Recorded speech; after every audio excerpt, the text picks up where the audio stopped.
Assalamualaikum warahmatullahi wabarakatuh. Perkenalkan, nama saya Siti Wulandari, NIM 105200296, kelas 1B Ilmu Pemerintahan. Di sini saya akan menjelaskan materi tentang demokrasi Pancasila.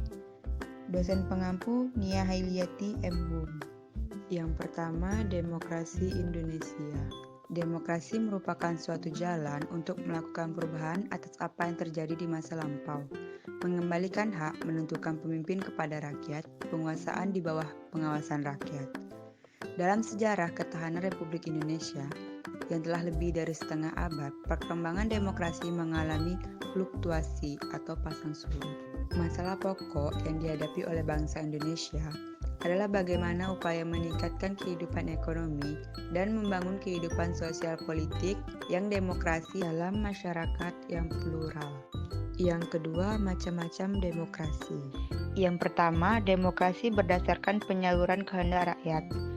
A. Demokrasi langsung merupakan sistem demokrasi yang mengikutsertakan seluruh rakyat dalam pengambilan keputusan negara. B. Demokrasi tidak langsung merupakan sistem demokrasi yang digunakan untuk menyalurkan keinginan dari rakyat melalui perwakilan parlemen. Yang kedua, demokrasi berdasarkan hubungan antar kelengkapan negara. A. Demokrasi perwakilan dengan sistem referendum merupakan sistem demokrasi yang dimana rakyat memiliki perwakilan untuk menjabat di parlemen, namun tetap dikontrol oleh referendum. B. Demokrasi perwakilan dengan sistem parlementer merupakan yang terjadi di dalamnya terdapat hubungan yang kuat antar badan eksekutif dan legislatif. C. Demokrasi perwakilan dengan sistem pemisahan. Kekuasaan merupakan sistem demokrasi di mana kedudukan antara eksekutif dan legislatif terpisah, sehingga keduanya tidak berkaitan secara langsung seperti sistem parlemen. D. Demokrasi perwakilan dengan sistem referendum dan inisiatif rakyat merupakan sistem demokrasi gabungan dari demokrasi perwakilan atau tidak langsung dan demokrasi secara langsung. Yang ketiga, berdasarkan prinsip ideologi. A. Demokrasi liberal berdasarkan atas hak individu suatu negara yang menekan suatu kebebasan setiap individu dan sering mengabaikan kepentingan umum. B. Demokrasi rakyat berdasarkan atas hak individu suatu negara yang didasari dari paham sosialisme dan komunisme yang mementingkan kepentingan negara dan kepentingan umum. C. Demokrasi Pancasila yang bersumber dari tata nilai sosial dan budaya bangsa Indonesia dengan berdasarkan musyawarah dan mufakat yang mengutamakan kepentingan umum. Yang ketiga, prinsip demokrasi di Indonesia. Untuk dapat melaksanakan demokrasi dengan baik, terlebih dahulu rakyat terutama pada pelaksanaan kekuasaan harus mengetahui dan memahami dengan baik prinsip-prinsip demokrasi yaitu sebagai berikut. 1. Pemilik negara adalah rakyat, sehingga otoritas rakyatlah yang memiliki kekuasaan tertinggi. Oleh sebab itu, warga negara memiliki hak untuk turut serta memilih wakil-wakil rakyat yang akan mewakilinya dalam memegang kekuasaan lainnya.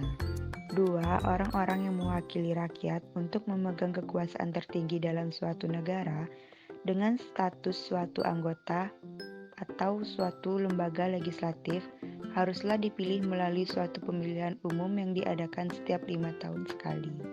3. Tidak ada boleh peristimewaan kepada seseorang ataupun kepada golongan atau partai tertentu. Di antaranya, tidak boleh ada pemilihan istimewa pada jabatan apapun karena adanya ketetapan Undang-Undang Dasar atau Undang-Undang walaupun dengan alasan apapun. 4. Harus ada undang-undang yang mengatur tentang struktur organisasi kekuasaan dalam negara dan mekanisme pelaksanaan kerjanya. Yang keempat, ciri-ciri demokrasi.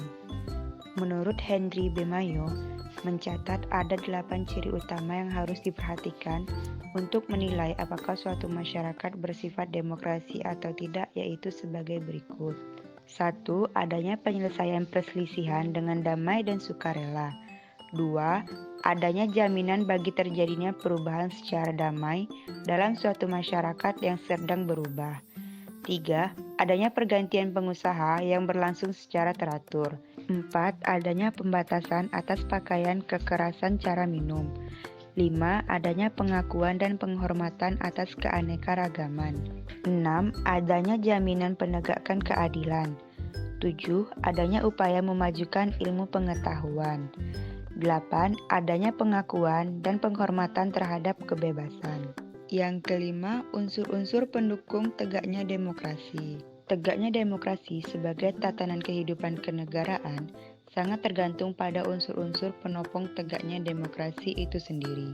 Beberapa unsur penting tersebut antara lain: 1. Negara hukum adalah negara yang memberikan perlindungan hukum bagi warga negara melalui kelambangan peradilan yang bebas dan tidak menohok serta adanya penjaminan HAM.